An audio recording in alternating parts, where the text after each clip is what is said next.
Bonjour et bienvenue dans la quotidienne de School TV, l'émission qui vous raconte la jeunesse au quotidien. Au sommaire aujourd'hui, une jeune humoriste triple A, c'est elle qui se présente ainsi, arabe, albinos, aveugle. Elle publie chez Solar Ma vie est un blind test. Lilia Benchaban est l'invitée du Grand Oral. L'anti-sèche de Cécile Fournier. L'anti-sèche, vous le savez, c'est la façon dont l'actualité résonne dans les programmes. Alors comment soit une humoriste, Cécile s'est dit c'est chouette, je vais faire drôle. Elle revient donc sur un thème abordé dans le programme de sciences économiques et sociales, l'impôt sur le revenu. Il a été créé il y a 110 ans. Bon courage Cécile pour tout à l'heure. L'heure de la récré, toujours avec Cécile. Coup de chapeau à ce collégien Géo Trouve-Tout de 12 ans. Il a inventé une machine pour ramasser les mégots. Et puis notre rendez-vous parentalité avec le conseil de famille de Candice Anzel. Au menu, la CNV, la communication non violente. La quotidienne de School TV, c'est maintenant, c'est parti, Grand Oral.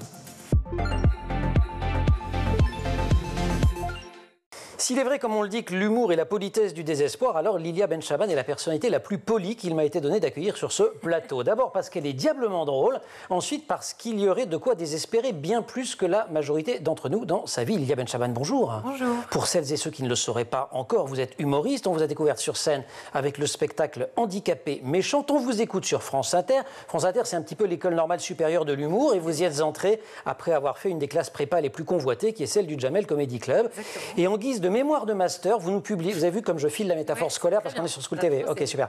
En guise de mémoire de master, vous publiez donc un premier livre, Ma vie est un blind test, il vient de sortir, c'est chez Solar. Handicapé Méchante, et là je vais prendre un ton beaucoup plus sérieux. Ouais. Méchante, vous l'avez été en vrai, vous racontez ça dans le bouquin. Oui, j'ai été méchante parce qu'on a été méchants avec moi, donc j'ai été méchante. Là, je le raconte dans le livre, je ne sais pas si vous voulez que je donne des détails. On vous les donnera tout à l'heure, les détails, mais en tout cas, ça a été à un moment donné, vous assumez ça, de dire que confronté à des formes de harcèlement, exactement. Bah après, c'est vrai de paroles désagréables. On a toujours tendance à parler du harcèlement en disant je me suis fait harceler. Ouais. Et moi, j'avais besoin de dire je me suis fait harceler et j'ai harcelé des gens. J'avais besoin de dire la vérité dans son intégralité. Pas beaucoup de chance au départ, handicapé de naissance, c'est ça que vous racontez dans le bouquin. Oui. Alors, plusieurs handicaps. Commençons par celui dont vous parlez le plus, l'albinisme. Exactement. Si on doit rappeler aux gens de quoi il s'agit. Alors, l'albinisme, c'est un petit package, parce qu'en fait, j'ai un albinisme oculocutané, donc je suis très blanche de peau, je ne peux pas bronzer, et je suis malvoyante. Voilà, donc l'un va avec l'autre. Et souvent, les deux vont ensemble. On avait accueilli d'ailleurs l'athlète Nantes Keita, je ne sais pas si vous l'avez déjà croisé. On ne s'est jamais croisé, mais vous voyez qui elle est et qui nous avait aussi décrit ça. Les deux vont très souvent ensemble. Exactement. Problème de vue. Et elle nous avait dit à l'époque, j'ai connu moquerie et mépris, comme j'étais différente. Il y avait forcément quelque chose qui clochait chez moi. Elle parlait d'un sentiment de culpabilité. Vous éprouviez ça, vous, à un moment ? Non, moi, j'ai pas de sentiment de culpabilité parce que j'ai très vite compris que c'était pas de ma faute et que quoi qu'il arrive, je pouvais rien faire pour régler le problème. Je veux dire, mes parents ont essayé, on a essayé de trouver des solutions, mais des solutions miracles, ça n'existe pas. Donc non, je me suis très vite protégée avec une petite carapace de méchante personne. Et donc voilà, c'est comme ça que j'ai essayé de régler mes problèmes. Vous parlez essentiellement du fait que vous êtes malvoyante. J'ai vu beaucoup moins de blagues sur deux maladies dont j'ai découvert que vous les aviez en vous lisant. Ouais. La maladie de Crohn et l'endométriose, qui sont pourtant des maladies aussi terriblement handicapantes. Peut-être parce que je les assume moins. Ouais. Là, vous choisissez quand même de les assumer dans le bouquin. Ouais, je le fais parce que je me suis dit il faut jouer le jeu, donc je vais aller jusqu'au bout et en parler, mais non, c'est un truc que j'assume un peu moins et au quotidien, on va dire que ça va, je m'en sors bien, je m'en sors bien mieux que d'autres. Vous étiez tellement en colère quand vous étiez ado, vous aviez, racontez-vous, l'agression verbale facile. Oui. Je me suis bien calmée aujourd'hui, mais c'est vrai que j'étais très Enfin, bien calmée, ça dépend. Quand on écoute certains sketchs, c'est pas forcément super aimable. C'est plus pour le travail, donc ça me fait plaisir de le faire comme ça. Mais ouais, c'est vrai que j'étais très agressive et très vite. Enfin, je sais pas me battre, donc j'ai pas aucune compétence physique, j'ai pas de muscles, j'ai pas de force et tout, mais en tout cas, je sais parler. J'ai fait des petites comparaisons scolaires pour vous présenter. Ceci étant, l'école, c'est essentiellement un mauvais souvenir pour vous, même si vous vous amusez en disant j'y ai passé 25 ans parce qu'il y a eu quelques redoublements, mais vous n'avez rencontré qu'une prof sympa. Et c'est vrai. Waouh.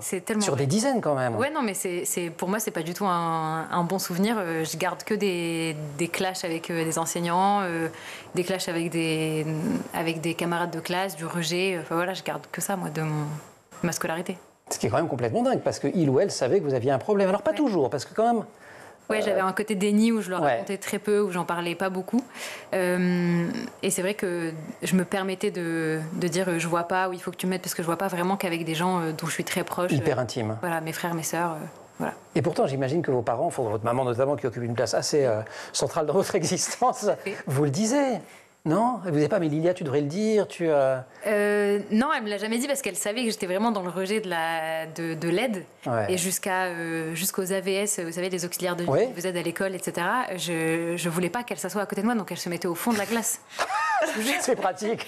Elle se mettait au fond de la classe et elle prenait les notes au cas où je manquais des trucs pendant les cours. D'accord. Mais je voulais pas qu'elle se mette à côté de moi. J'avais besoin de je voulais pas que le regard sur moi soit encore plus important parce qu'il y a quelqu'un à côté de moi, en fait. D'accord. Après ça, on dit que les AVS, ça marche pas bien, mais enfin, vous leur facilitez pas la tâche. Et c'est au lycée que vous découvrez en fait une technique absolument magique. Oui. Et je me demande comment vous vient l'idée, c'est quoi la première fois où vous dites, tiens, je vais me faire un peu d'autodérision, ça va peut-être désarmer l'autre et ça va bien marcher, je vais même me faire des amis comme ça. Je sais plus, je crois qu'une fois, on rigole un peu avec... vous savez, au lycée, on rigole un peu sur le physique des gens, etc. C'est un peu notre façon de se vanner. Et puis, je crois que j'ai un pote qui s'appelle Léopold, qui est roux. Ouais. Et donc, je le vanne, et puis lui, il me vanne. Et en fait, je me dis, OK, en fait, finalement, quand c'est du donnant-donnant, bah, c'est pas si méchant que ça. C'est pas méchant, ouais. Et donc, et puis après, pareil, on me fait une ou deux blagues, et je me dis, tiens, si au lieu de le prendre très mal et d'agresser tout le monde, je le prenais un peu bien en me disant, bah, c'est bon enfant et c'est pas si méchant. C'est comme ça que ça a commencé, en fait. Et là, vous devenez peut-être pas la reine de la cour de récré, mais Non. pas loin quand même. Ouais, un peu plus gentil et plus sympa, du coup, donc ouais. Et beaucoup moins seul. Donc. Enfin, à la fois sympa, et vous faites rire les gens surtout. Ouais, il y a un côté où du coup on arrive à tous se faire rire et finalement à passer un bon moment parce que on est là, on se charrie les uns les autres et du coup je me sens pas humiliée parce qu'on me vanne que moi en fait. On découvre et on vous retrouve, Lilia, tout à l'heure après l'anti-sèche. Ma vie est un blind test. On retrouve Franck aussi. Franck, c'est le petit nom que vous avez donné à votre handicap, c'est ça? Ouais, il va bien aujourd'hui? Écoutez, ça va. Okay. Aujourd'hui, on est dans une bonne journée. Super, le surnom d'un petit frère énervant, Franck. Ça, c'est une balle perdue pour tous les Franck qui nous regardent. Francky, je plaisante. Anti-sèche.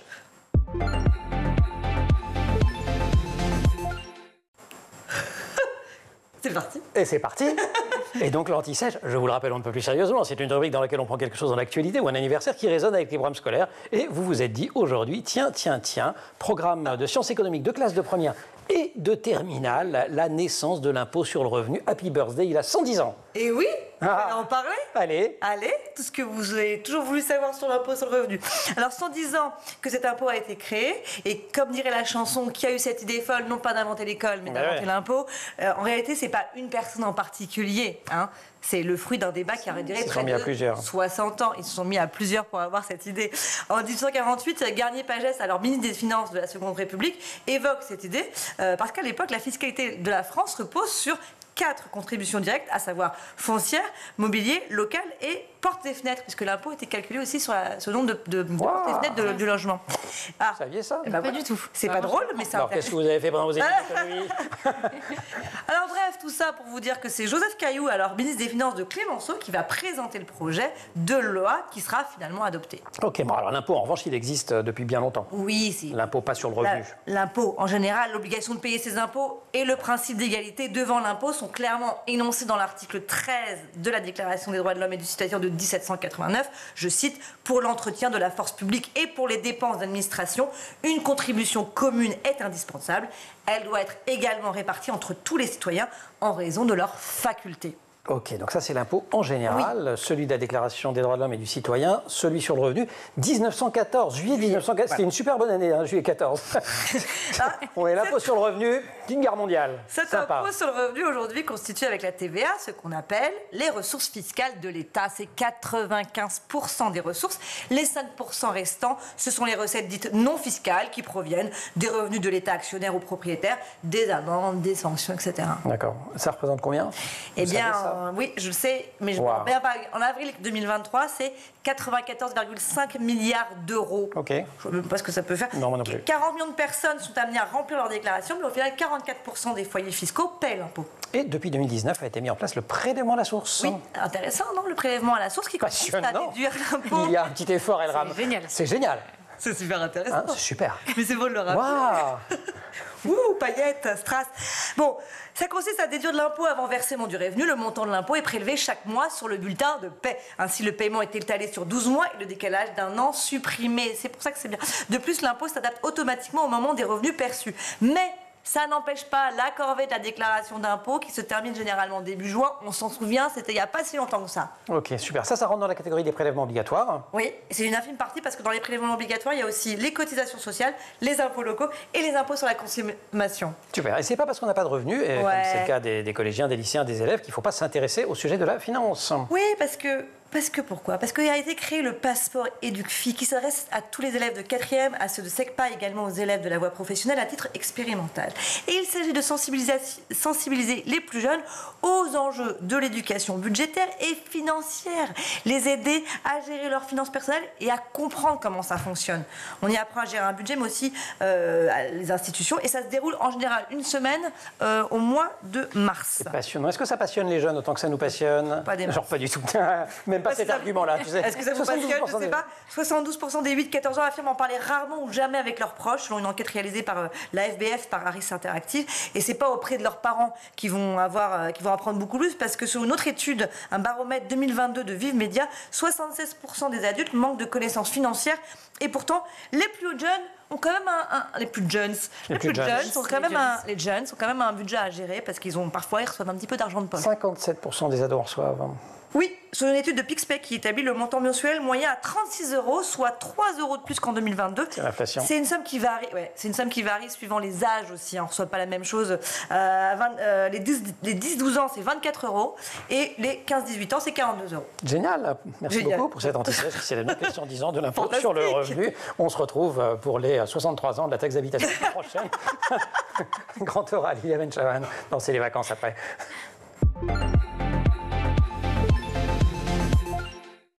Zou, je loue, vite fait, ma maman, c'est un peu comme mon ombre. Quand je prends une décision ou que je m'apprête à faire quelque chose, c'est son image que j'ai en tête en général. Ma première pensée, c'est « Oh my God, elle va me tuer ». Oui. Ilia Ben-Chavan, je cite un extrait de « Ma vie est un blind-test ». Bon, d'abord pour entendre à donner le ton. Et puis, c'est un personnage central dans votre existence. Exactement, mais en plus, on vient de parler de finances et de gestion de budget. C'est d'ailleurs pour ça que ma mère me tue 90% du temps pour mes achats inutiles. C'est impressionnant. Légèrement compulsif. Légèrement compulsif. Très, très modestement compulsif. Le message clé, néanmoins, qui peut être lu par des parents, et pas seulement d'ailleurs quand on a un handicap, mais là, en l'espèce, c'est le cas. Et le message que vous lui adressez, c'est qu'elle vous a appris l'autonomie quand même, cette maman. Ouais, complètement, parce qu'elle a mis un peu ses inquiétudes de côté. Ouais. Et elle m'a laissé faire plein de choses. Et du coup, je la remercie. Je remercie aussi mon papa parce qu'ils ont eu ce truc de se dire qu'il ne faut pas la couver, il faut la traiter un peu comme les autres. Et donc, handicapé ou pas, albinisme ou pas, quasi-cécité ou pas, débrouille-toi dans la rue, débrouille-toi à l'école. Tu te débrouilles dans la rue, tu participes aux tâches ménagères, tu passes l'aspirateur même si tu ne vois pas. Enfin voilà, c'est très important. Et ça, vous lui en êtes quand même extrêmement reconnaissante. Oui, bien sûr, avec du recul, parce que quand j'étais plus jeune, je ne m'en rendais pas compte, mais en même temps, c'est en grandissant que je me suis dit, c'est fou quand même, elle m'a laissé faire ce que je voulais, et il y a un côté où si elle m'avait trop couvé, ou si elle m'avait dit, faut que tu fasses attention à ça, j'aurais peut-être eu peur entre guillemets, de vivre ma vie, quoi. Donc non, c'est très... Son regard à cette moment, il compte quand même énormément. Vous quittez Lille pour Paris, pour faire du stand-up, parce que vous ne voulez pas qu'à Lille, bon c'est grand Lille pourtant, hein, mais c'est pas si grand que ça, vous vous dites quand même, si je mets quelques kilomètres, elle ne le saura pas. Oui, pas de bol. Pas de bol, je me suis fait griller, mais j'ai quand même tenu mon petit secret 1 an. Voilà. J'ai quand même tenu mon petit secret 1 an, et puis au bout d'1 an de Comedy Club à Paris, je me fais griller par une amie de ma tante qui va dans un comédie club, et elle parle à ma tante une semaine après, elle lui dit c'est marrant, j'ai vu une petite fille, elle est albinos, malvoyante, elle fait des blagues. Et ma tante dit en fait ça c'est marrant, c'est la description de ma nièce, donc voilà, c'est comme ça qu'on me grille. Et là, votre mère, qu'est-ce qu'elle vous dit ? Et là, ma mère, elle me dit écoute, il n'y a pas de problème, mais les études d'abord. En pensant que, évidemment, j'allais laisser passer cette petite folie de côté et que j'allais finir par faire mes études et travailler. Sauf que j'ai jamais lâché cette idée. Et donc, elle s'y est faite difficilement, mais elle s'y est faite. Dans les dévoilements du livre, il y a cette question dont on a déjà parlé, du harcèlement. Vous avez été harcelée, vous avez aussi été harceleuse. Pourquoi vous décidez d'en parler des années après ? Pourquoi c'est important pour vous aujourd'hui ? C'est important parce que... alors, je me donne pas d'excuses et je me dédouane pas d'avoir harcelé des gens parce qu'on m'a harcelé. Je crois que c'est pas une excuse de faire ce qu'on nous a fait. Mais j'avais vraiment besoin d'en parler parce que pour moi, le fait d'avoir été harcelé a eu un impact sur les autres. Et donc, je pense à 80% que si on m'avait pas fait subir ce que j'ai vécu quand j'étais petite, j'aurais jamais fait ça aux autres, quoi. Ouais. Donc, c'était important pour moi de le faire. C'était important de présenter mes excuses. C'était important de Elle les a reçus d'ailleurs, cette jeune femme? Je sais pas. Vous savez pas? Je poserai la question, peut-être. Bon. Après, moi, si j'étais elle, je la verrais même, enfin, je me parlerais même plus. C'est ce que vous avez dit. C'est ça. Il y avait peu de chances qu'elle achète le bouquin si elle le voit en librairie. Exactement. Et qu'elle se dise, il y a des excuses pour moi. C'est aussi un moment, alors, j'allais dire pour le meilleur et pour le pire, c'est plutôt pour le pire à ce moment-là de l'histoire, mais par la suite pour le meilleur, c'est là où vous découvrez que les mots sont une arme, que les mots pèsent et qui peuvent vous aider à un moment donné aussi. Ça peut toucher les autres, quoi. Et ça peut toucher les autres et du coup c'est utile quand on a besoin de présenter des excuses et c'est vrai que ça peut toucher les autres donc c'est utile quand on a besoin de se défendre et d'être un peu méchant. Et moi je le vois aujourd'hui dans mon métier, les mots c'est très important parce que quand on écrit des blagues, remplacer un mot par un autre ça peut rendre une blague encore plus drôle et donc voilà c'est une arme, c'est un pouvoir. Léopold, vous nous avez parlé de lui, il était rouquin, vous faisiez des blagues, c'est le premier qui vous dit tu seras humoriste. Ouais, et je me souviendrai toujours de cette petite séquence. On est en cours d'informatique à l'école, au lycée, et on fait un devoir de groupe ensemble et tout. Et puis évidemment, on parle de tout sauf du devoir de groupe. Et il me dit, tu verras, un jour tu seras humoriste. Et moi, je me dis, c'est marrant parce qu'il vient de me dire un truc, il se rend pas compte de ce qu'il vient de dire, mais pour moi, je l'ai entendu et c'est jamais ressorti de ma tête. Ah ouais. Voilà. C'était énorme. C'est là que vous décidez. Ouais, c'est là où je me dis, c'est la première fois que quelqu'un d'extérieur de mon cercle proche me trouve drôle et du coup, lui, il a rien à... Il n'a rien à défendre, c'est ça. Voilà, c'est ça. Donc, dès l'intro du livre, vous écrivez « Je n'ai pas du tout envie que ma différence me définisse ». Pourtant, c'est devenu aussi une de vos signatures d'humoriste, parce que quand vous faites les sketchs, notamment sur Inter, etc., allez, 2 fois sur 3, à un moment donné, il y a une petite saillie sur le fait que vous voyez mal. Vous en jouez quand même. J'en joue énormément. Maintenant, j'essaye un peu de m'en détacher, vraiment au fur et à mesure. Mais après, c'est clairement cultiver sa différence. On est un vivier d'humoristes incroyable. Donc, pour percer dans le milieu du stand-up, entre guillemets, il fallait se démarquer. Et donc, je savais que la seule solution, c'était de parler de moi de cette façon. Et c'est toujours extrêmement réussi. Ma vie est un blind test. D'ailleurs, sur la couverture, là, regardez, je vous la montre, la couverture. Vous trouvez que c'est flou en haut, c'est fait exprès. C'est pas une erreur de maquette, c'est fait exprès. C'est du marketing. C'est du marketing, il y a un concept. Vous voyez rien. Moi, je vois juste test. Test, voilà. OK. Donc, vous voyez, on est à distance de 1m50. Ça donne une idée des choses. Lilia, on se retrouve juste après la récré. Cécile Fournier pour nous parler de la taxe d'habitation.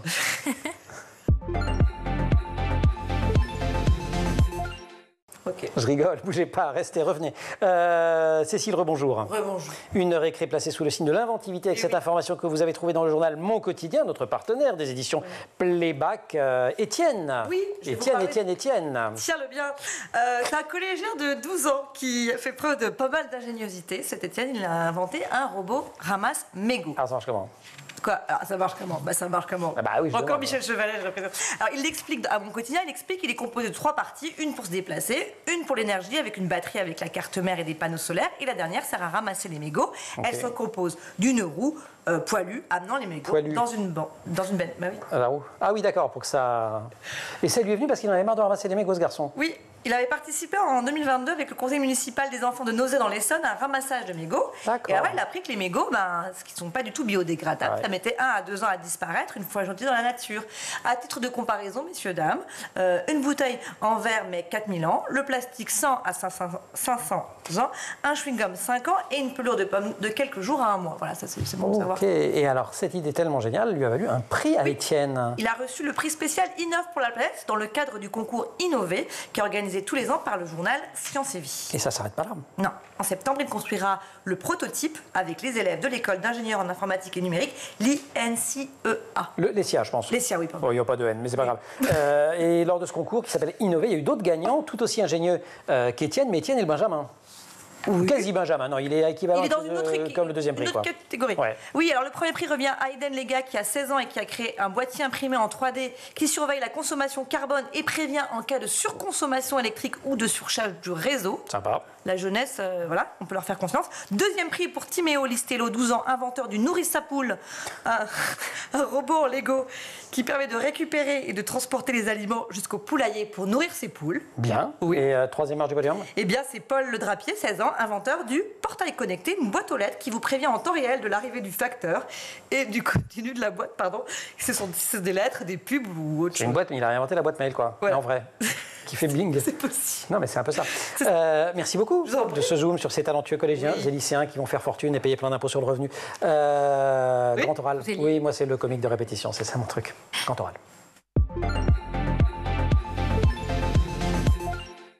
La conseillère d'orientation me demandait souvent « Tu veux faire quoi plus tard ?» Ce à quoi je répondais « Je veux voyager, je veux vivre dans le train, être pressé tout le temps, avoir plein de rendez-vous, devoir courir dans les gares, un café à la main, je veux que mes journées ne se ressemblent pas. » Et elle a bien su m'orienter, elle m'a envoyé vers la sortie de son bureau. Finalement, je ne le savais pas encore, mais ce que je décrivais à la conseillère d'orientation, c'est un peu ma vie aujourd'hui. Extrait de « Ma vie est un blind test », c'est aux éditions Solar, c'est signé Lilia Benchaban. J'ai découvert en vous lisant que vous êtes timide, une grande timide, team solitaire.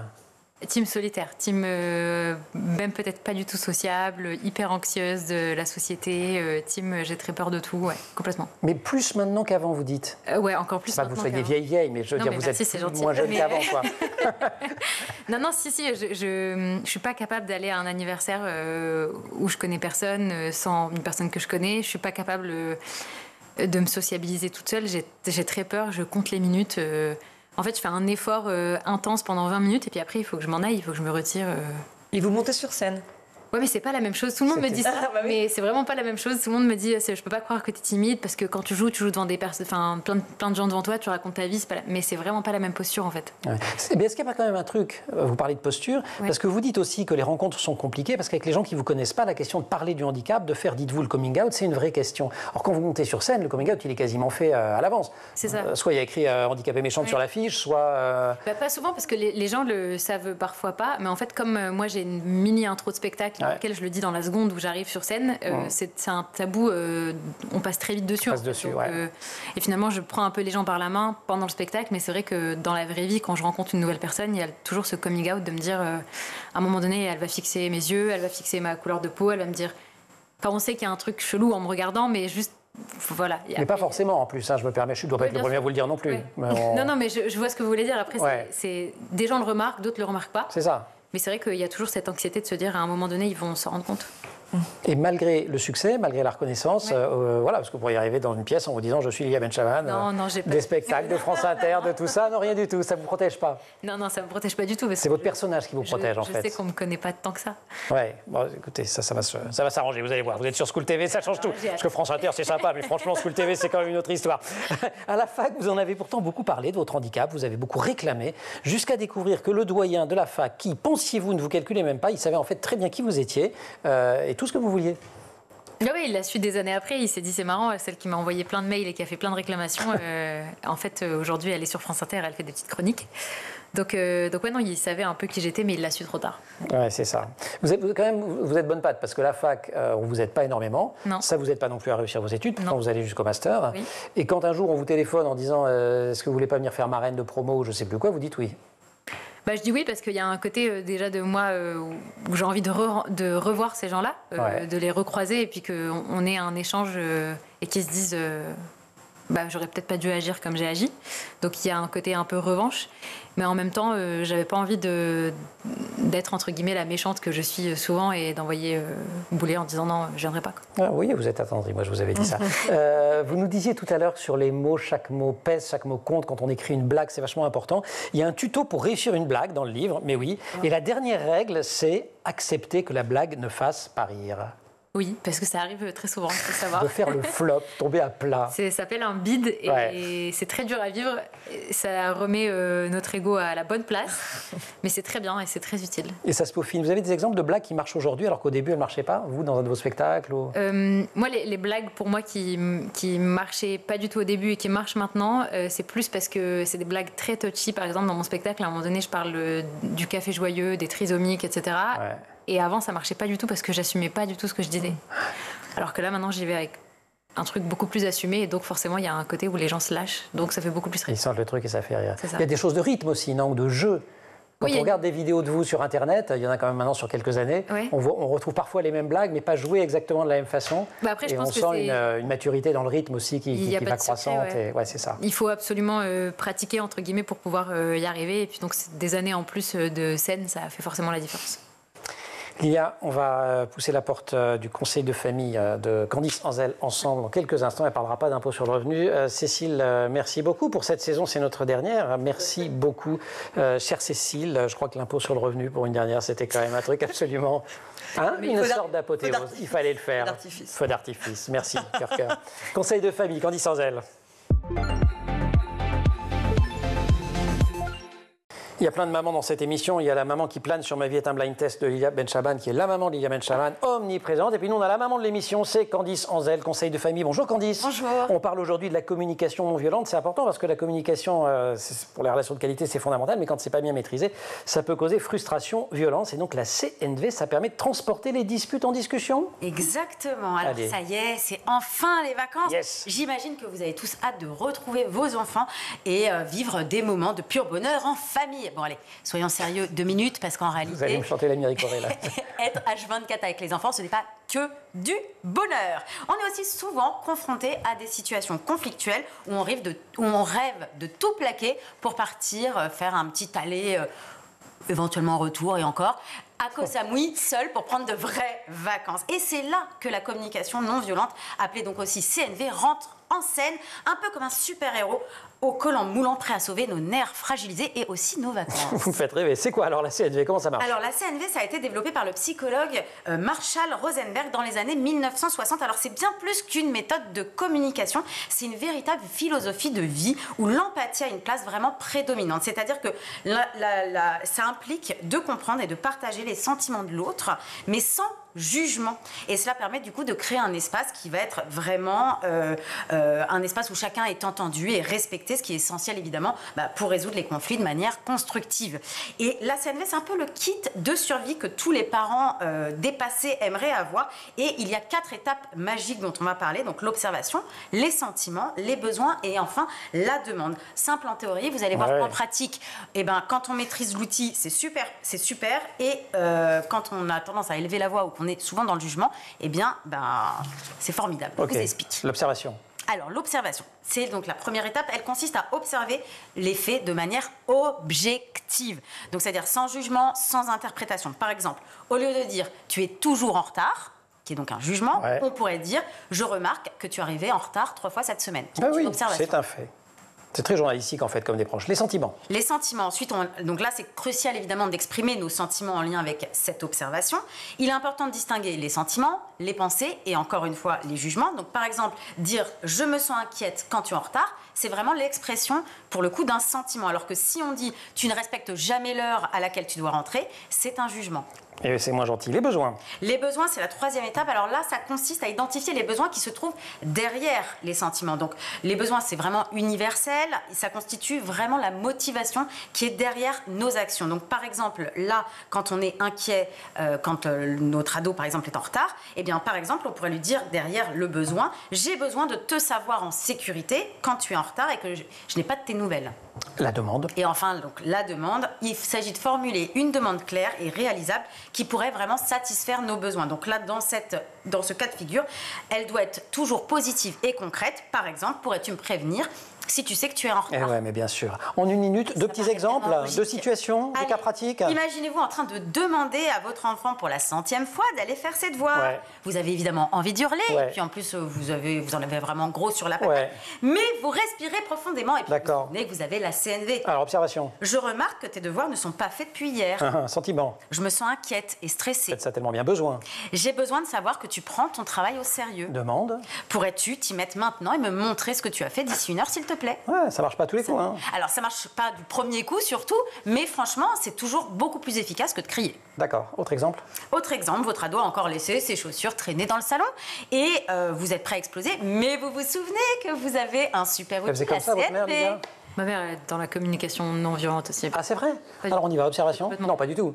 Je vois que tes chaussures sont dans le salon depuis 2 jours. Elle vous aurait dit quoi? Elle m'aurait dit, toi tu vois pas tes chaussures, mais moi je les ai vues, alors va les ramasser. Ok. Tu les vois beaucoup plus près. Sentiment. Donc je vois que t'es ça. Voilà. Je vois que tes chaussures sont dans le salon depuis 2 jours. Sentiment, je me sens frustrée et agacée. Bon, votre mère, on aurait compris. Besoin. J'ai besoin d'un espace de vie ordonné pour me sentir détendue. Demande. Peux-tu ranger tes chaussures dans ta chambre, s'il te plaît, maintenant. Bon, génial. Alors, Lilia, elle vous a bien élevé, mais ça marchait pas comme ça. C'est surtout ce qui est génial, c'est que c'est pas valable qu'en famille, c'est valable aussi à la maison, avec votre couple, votre boss. Candice, je sais que vous avez préparé une chronique beaucoup plus longue et qui va être formidable, mais j'ai su au regret du sentiment d'avoir à vous dire qu'on doit terminer l'émission. Je l'ai bien fait? Oui. Ok, super. Merci beaucoup, Candice. Lilia, merci aussi. Merci de nous avoir rendu visite sur School TV. Ma vie est un blind test. C'est super. C'est pas que drôle. Voilà, je dirais que c'est drôle, mais c'est pas que drôle. C'est un beau livre aussi sur votre vie, votre parcours. On vous retrouve évidemment en permanence, notamment sur France Inter. Vous y êtes à la rentrée? Oui. Formidable. Dans Zoom Zoom Zen, je crois. Exactement. Et la quotidienne, c'est fini pour aujourd'hui. Merci aussi à toutes et à tous. Sophie Coulon au maquillage pour la préparation de l'émission. Marine Plantec, assistée par Pénélope Day, qui sont en régie aujourd'hui avec Héloïse Merlin au son, Ulysse Touré à la réalisation. Vous restez sur School TV, vous nous retrouvez nous en permanence sur Internet et sur les réseaux sociaux.